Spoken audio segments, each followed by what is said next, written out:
Hey, what is up, guys? It is your boy Speed here, and today we're going to be comparing CGC and PSA prices. If you guys have been following my channel, you know I'm a big fan of both. Like, I really respect both companies. I've been giving CGC a try, primarily with bulk. Now, I haven't gotten most of my cards back yet, so I can't really say from my own experience what they sell for. But by using eBay sold listings, we're going to be able to look at those prices. We're going to be comparing the Charizard Reverse Holo from Evolutions to the PSA version of that, right? So the CGC version to the PSA version, and kind of seeing, you know, should you submit your cards to CGC and wait 3 months, pay a little bit less, but wait 3 months, or should you wait the full year, whatever it is, year and a half? I mean, who knows with PSA at this point? That's like the biggest downside, right? But what should you do? You know, what's the right play? I'm going to hopefully give you some clarity and even give myself some clarity. Like, that's why I like making these videos so much. I honestly see it as it's like a genuine video where I'm doing some research and I might as well share it with you guys, and I hope it can help you. So if you haven't already, smash the like button. It really does help. Leave a comment down below which you prefer, CGC or PSA. And of course, subscribe to the channel. We've gained like 1,000 subscribers in the last month. And my goal, if you guys don't know it, is to get to 10,000 by the end of the year, and we are well on pace for that, which is so cool. You know, if we can get to like 20K, imagine, that'd be dope. But all right, let's get into the video. So, starting it off, we got the CGC 9. I'm going to be comparing the Reverse Holo Charizard CGC 9 to the PSA 9, and we are going to have to find some solid comps, because what you'll notice is if you go on eBay and you look at the sold listings, you're going to actually have a hard time finding what the price actually is, which is why you want to have this website pulled up, 130point.com, because you can see cards when they say best offer accepted or like best offer whatever. You can look it up on here and it will tell you what it actually sold for, which is big. So if we look around, let's just take a quick glimpse, just get a good look, and then we'll type it in on the website, 130 point. But we got 102, 150 best offer, best offer, best offer, and you can see a lot of it's going to be best offer. Why? Because, you know, what people do on eBay, and they do this intentionally, is they put their card at a high price, so people say, oh, okay, they listed it at 200. I'll best offer for, I'll put in an offer for 150 and I'm getting a deal. But the market is probably 150, you know, and it's very, very common to see. In fact, here, I'll show it to you guys. Do I have it here? Yeah, I definitely do. I bought this Blaziken. Sorry, give me like 2 seconds. It's in a big stack of PSA cards. And by the way, I'm going to be doing a collection video soon, so... Dude, is it at the bottom of the pile? Oh, it is. I bought this Blaziken PSA 10. It was the hype in the market. What was the month? I don't remember. I think it was like 2 months ago. So it was quite at the hype in the market. I bought this 2008 Great Encounters PSA 10. And I don't regret it, but I paid like $250. And the thing is, the guy, and I learned a valuable lesson here, so learn this lesson as well, all right? Learn from me. I bought it for $250. It was listed at $350. I put up an offer, and I'm like, yeah, this is good, you know, $100 off. He took it immediately. And that's when my brain was like, oh, shoot, I'm an idiot. You know what I mean? And we're all here to learn. Like, that's why I'm willing to, you know, say my honest experiences, even though I definitely overpaid.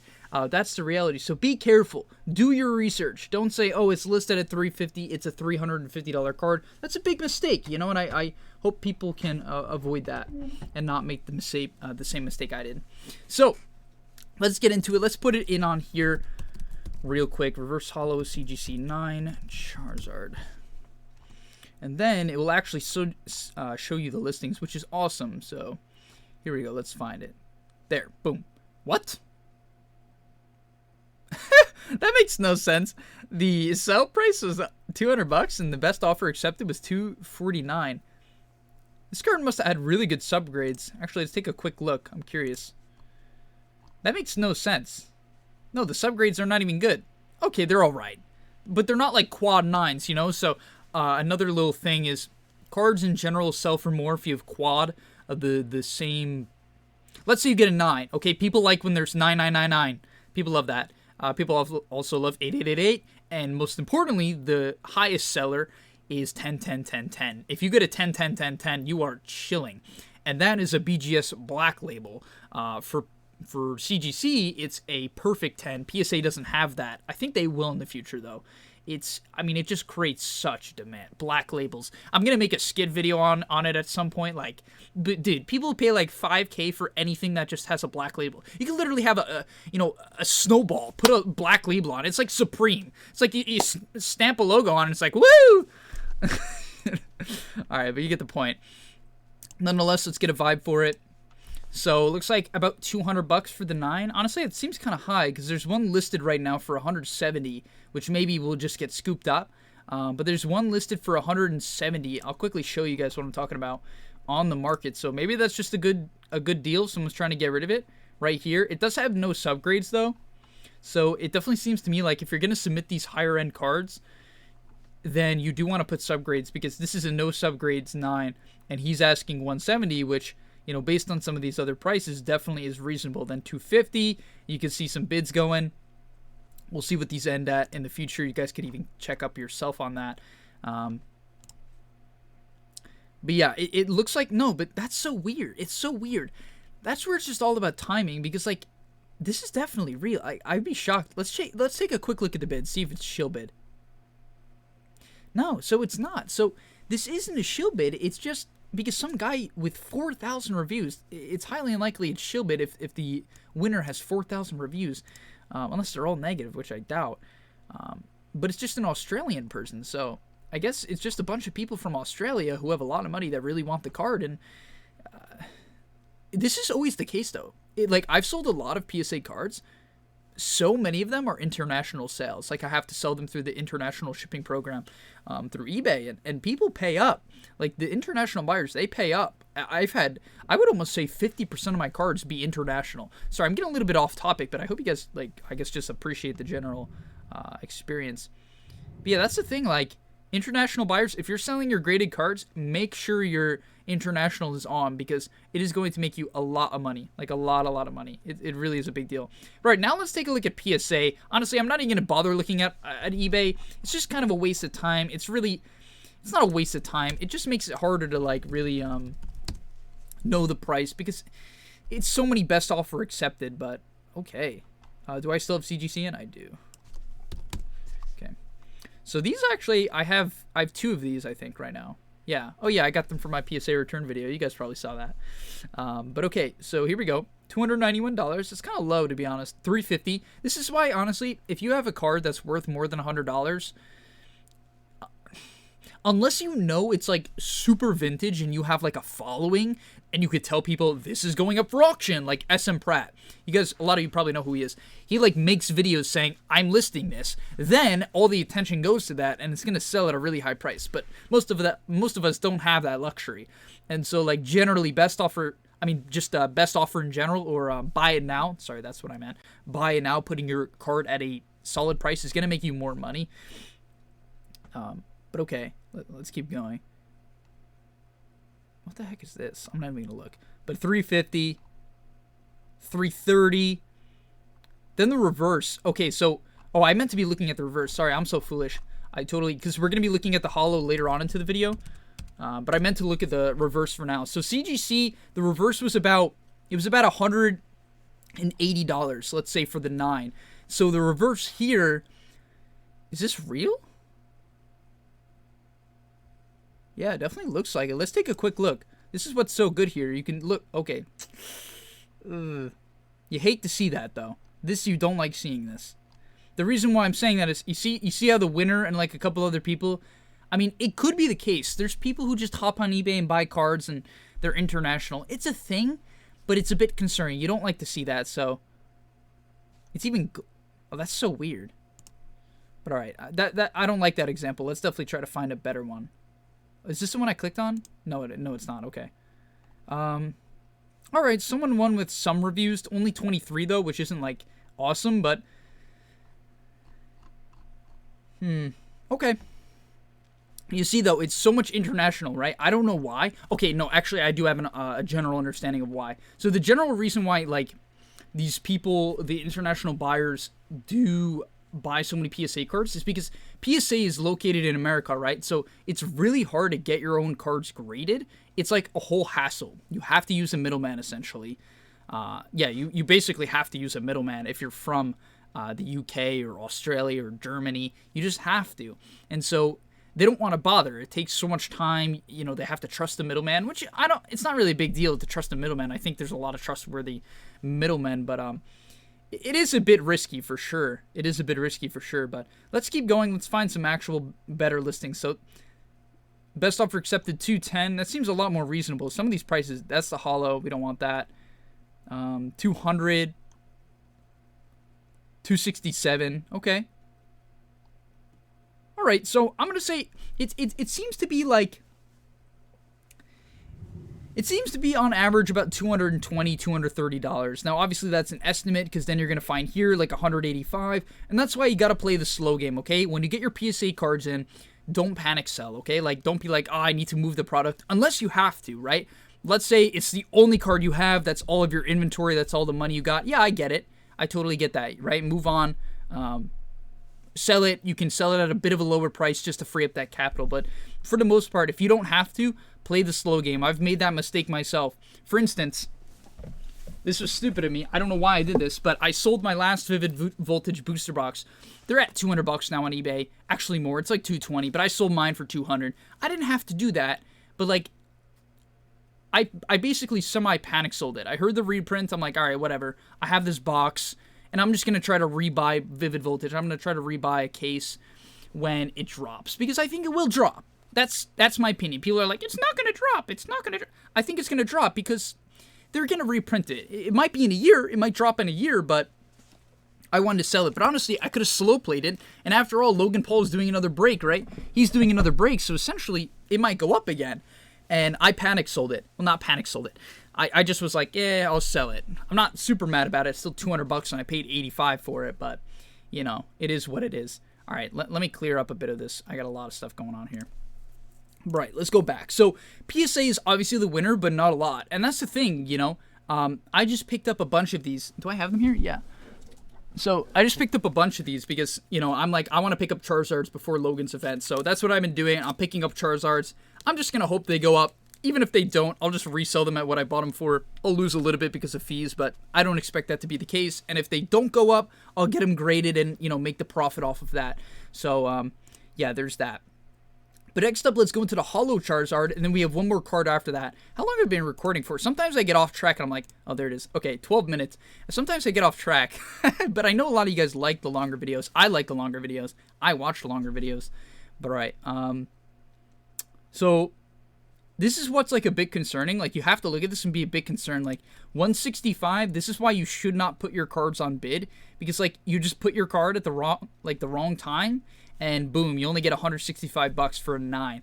And frankly, a 9 at CGC is pretty good. Like, it's not that they're tough graders. So honestly, this seems pretty low, and it's actually a bit concerning in my opinion that person only got that much.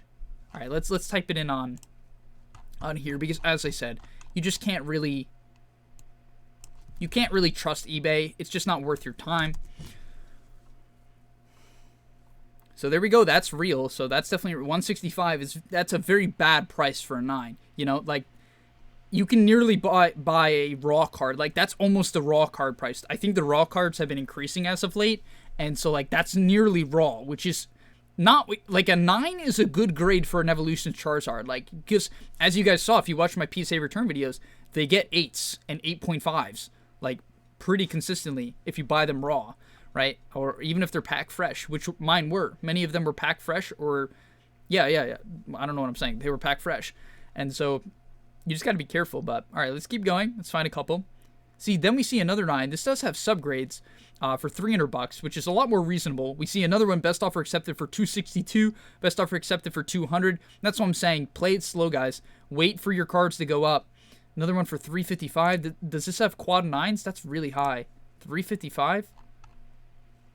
Not quad 9s. It does have a 9.5 surface, which is good, but let's check out the bids. Alright, seems pretty real. Like, you can't say like, oh, they have 6 reviews, it's probably not real. Nah, because I've sold multiple cards, international, and like, it's been fine, even though they didn't have reviews, so Personally, I'm not that skeptical. I'm just not. Maybe you guys are, but I'm just not. I don't know. Like, I tend to believe, I tend to give most situations the benefit of the doubt, unless it's like really skeptical, like it's like 0 bid, 0 review bid, 0 review bid, like over and over and over again. That one definitely wasn't that. But okay. Yeah, as you can see, I think subgrades are to me, I think for CGC, if you're going to submit high-end cards, go subgrades. The only problem is it increases your turnaround time by 5 days, which is a bit annoying, but at the end of the day, it's going to take, what? It's going to take 3 to 4 months. So like an extra 5 day, an extra week. Is that the end of the world? Probably not. So, yeah, honestly, funny enough, I'm doing a CGC submission right now. I'm about 90 cards in, and I actually might have to readjust it and put in subgrades, because looking at this, it's kind of convincing me that, for instance, right here, boom, this is a great example of it. Actually, this is perfect. Let me open it up. So this card, no subgrades, sold for $190, right? That's why you got to use this website. $190. It doesn't say it here, but it did, right? So $190, and then we have here one with subgrades sold for $250. But why did it? It must have been up for bid and then they bought it now. So that's a thing where people will put it on auction and then someone will offer more. But it is a bit weird, for sure. But yeah, just some subgrades, which cost currently $5, is going to be $7. Not too long, but you know, for an extra $50 potentially, I think that's definitely worth it. So just keep that in mind when you're grading with CGC, and even if you're going to grade with, the other two companies, BGS, you always have subgrades, I'm pretty sure. And then PSA, you can't get subgrades, which I also think they're going to change, because honestly, if PSA doesn't add these things, I don't think they're going to fall out of favor. I just don't. But I think they'll be number one for the next decade. That's my personal opinion. But I do think that there's some things that they might want to add, like a black label or something like that. You know, even if people call them copycats, who cares? And then, all right, let's get into the last card. So the last one I want to go over, I'm going to close out a couple of the tabs. Sorry if I'm triggering anyone's like OCD or whatever it is.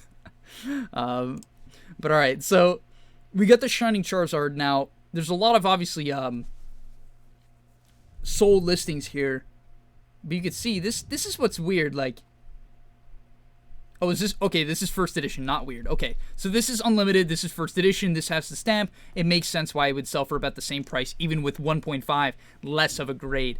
But all right, yeah, let's take a look. Let's compare the unlimited 9 CGC to a PSA 9. So about $2,000. That is buy now. That's probably the price. I'll double check it. But all right, let's look up the PSA 9.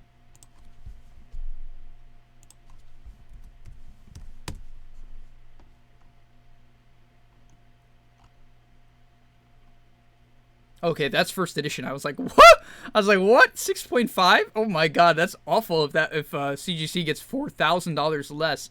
But that's not the case. Okay, this one actually best offer accepted for $2,400, which means that... All right, let's type it in. Let's type it in on Old Trusty.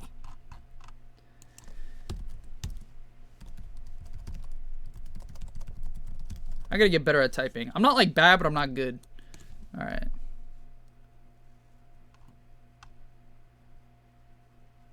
So one sold for 2,000, 2,150. Okay, so that, okay. 2,400. I'm surprised some people are listing it as low as they are. I would have guessed that they would put it higher. Because as you can see here, you know, this one got 2,600. Kind of weird, though. Alright, so it's about 2,200, which is pretty good for the CGC card. I'm going to quickly change this to CGC and see if maybe that one card we looked at was a bit of an outlier, but this is the actual price. All right. I mean, that's not bad.